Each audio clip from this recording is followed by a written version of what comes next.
sibulise emakhaya bani nobani eziphulaphulele izwi likaThixo.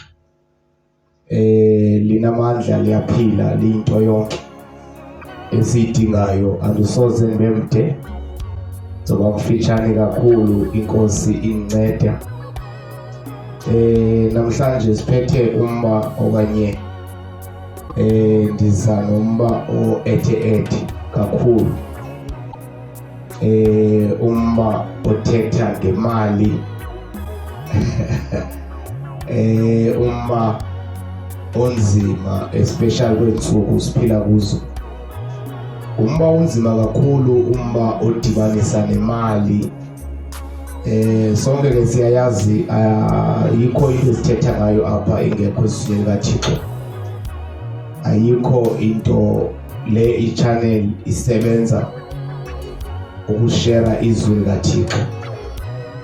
Now kukho izinto ke eziye zangenelela evangelini likaKristu yaendapha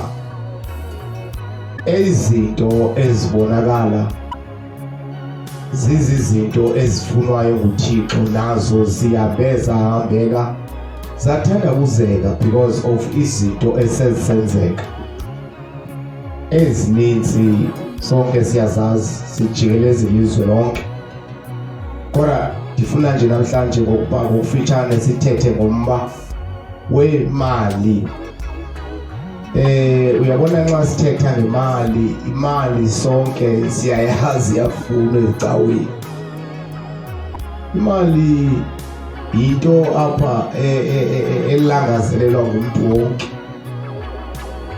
Naw ke ngoku kwahambeka wathandabuzeka nezona zinto eziluncedo eluntwini ngenxa yezinto ezingenelele especially kwicala lemali, because asinoyibaleka into yoba bakhona abantu abashumayelayo because of befuna imali, hayi ngoba beshumayela kuba benesifiso nelangazelelo besetyenziswa nguThixo yokuba bawahlulise indaba ezilungileyo. Kodwa lukhona uhlobo labantu elizingeneleleyo lizizamela nje imali. Naw ke ngokuyenze loo nto leyo abantu bahambe bangazenzi izinto ezixelwayo lizwi likaThixo. Umzekelo, if sithetha ngomnikelo, mhlambe siwucalucalule kaninzi sithethe ngomnikelo.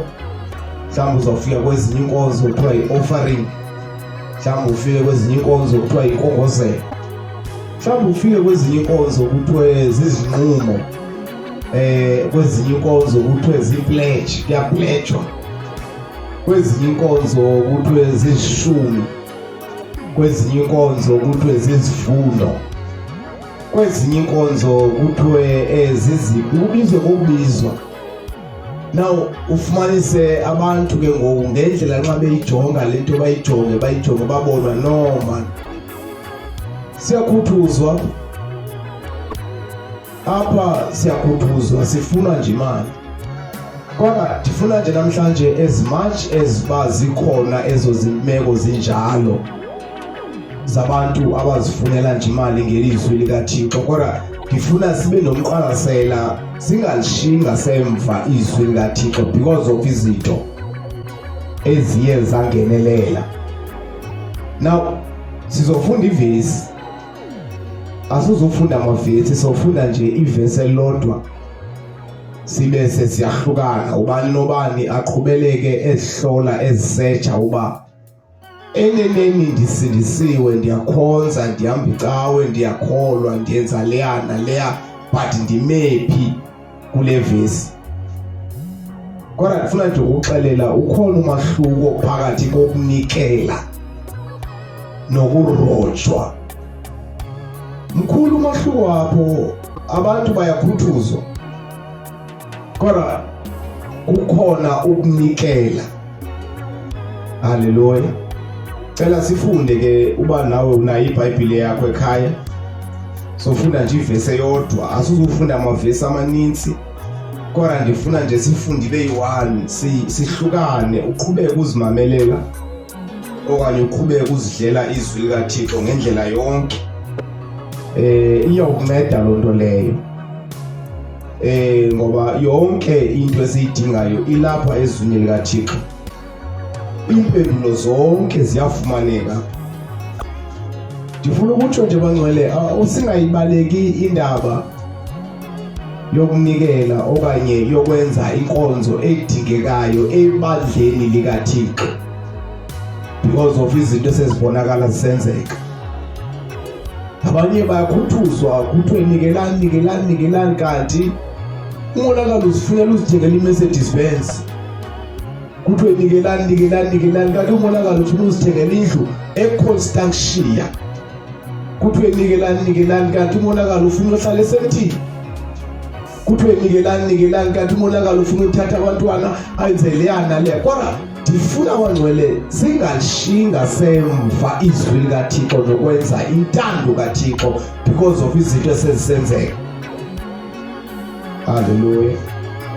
Sicela sithathe incwadi yabaseKorinte chapter number Korinte wesibili, 2 Corinthians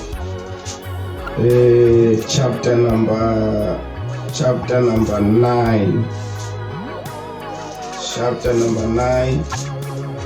2 Corinthians chapter number 9 verse number 7.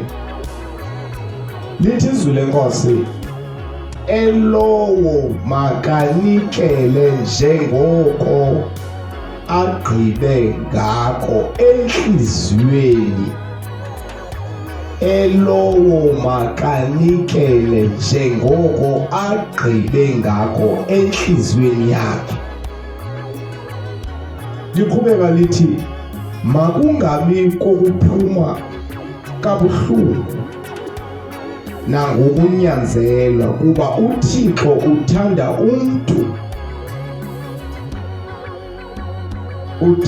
umphi ochwayitileyo. Hallelujah. Nawe ngoku ndifuna ingabikho i-confusion bazalwane because of sentshilo izinto esizibona zisenzeka nezehlayo, abantu bezama nje inzuzo yabo, si-end up sidibanisa izinto kodwa singalenzi izwi likaThixo. Lithi umntu nomntu makanikele ngaloo nto agqibe ngayo enhliziyweni yakhe. Sometimes siyaya ezinkonzweni sifike sithandaze sithi, Thixo ndicela undiphe umsebenzi. Xa ndifumene umsebenzi ndizawunikela endlini yakho, uThixo alifezekise lo mthandazo lowo. Emveni koko kufanele uba anikele umzalwane asuke abone iingxaki zakhe zibaluleke kakhulu. Bangcwele izwi likaThixo lithi unikela ngoko ogqibe ngako enhliziyweni yakho.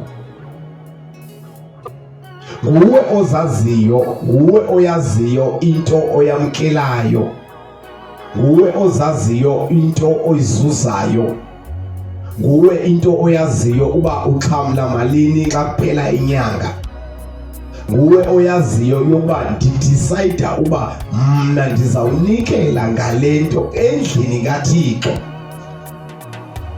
Hallelujah. Singayenzi confusion ke bangcwele, kuba abantu sibabona besenza into abazenzayo, indlu kaThixo i-end up ilambatha. Bekhona abantwana bakaThixo bekouta besithi hayi ngeke asinakwazi because bayakhuthuza abantu ezicaweni. Alikho bangcwele, asinabaleki inyanga. Liqiniso lithi ibandla nebandla linezidingo. Hallelujah. Lonke ibandla linezidingo. That's why sithi umpostile uPawulos kusuku lokuqala qokelelelani, ngoba eyona nto efuneke yenzeke umsebenzi kaThixo ubheke phambili.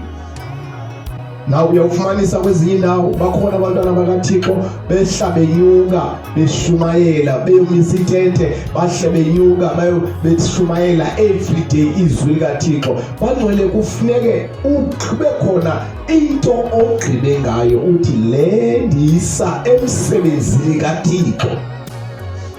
Haleluya. Ingabhlungu ke into sivuthe senze zonke izinto but makuphela inyanga akho nto engigqiba ngayo. Haleluya. Xa kuphela inyanga ngithatha ndijonga uba kuzafuneke ndithenga amaviri emoto wam, kuzafuneke ndibhatala abantwana besikolo, kuzafuneke ndibhatala igrosari, kuzafuneke xa ndiqala icinga ngendlu kaThixo seyiphelile imali. Akho nto ndigqiba ngayo enhliziyweni yam yokuba le izoya emsebenzini kaThixo. Haleluya.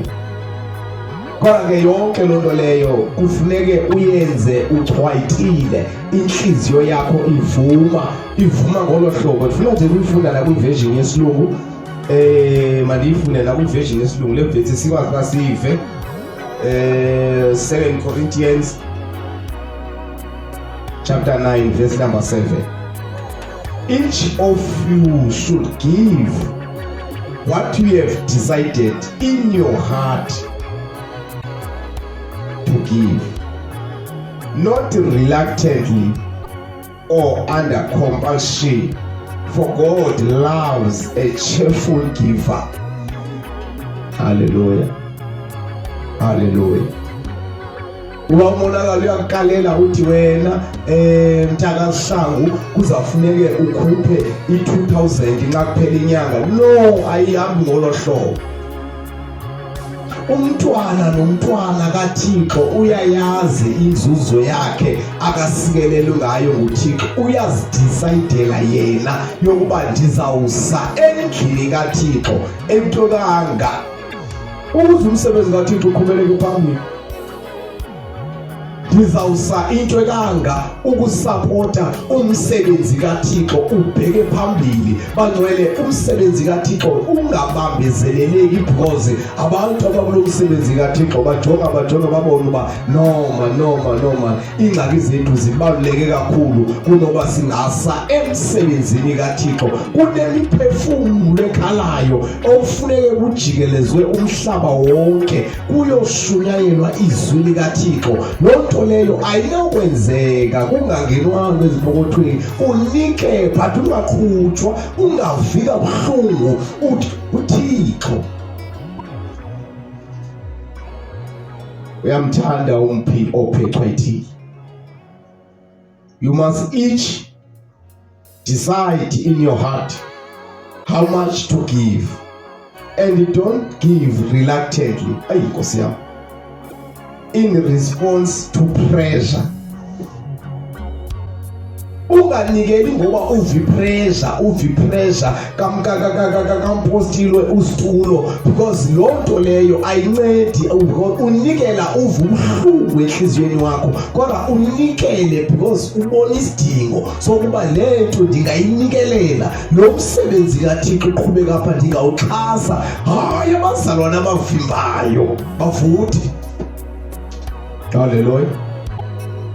Namhlanje sesinabazalwane abazawutshupheka nakomatshonisi because umzalwane ucela ejongayo efumana i-2,000 efumana umrholo emsebenzini abone uba hayi anawusanesenti, ingxaki zam zinintsi kakhulu. Bangcwele loo nto uyifunayo uyifumana kuyo. Lithi izwi lenkosi namhlanje unikela ngento ogqibe ngayo enhliziyweni yakho. Awukamba wena ke ngoku ugqiba nganto. Hallelujah.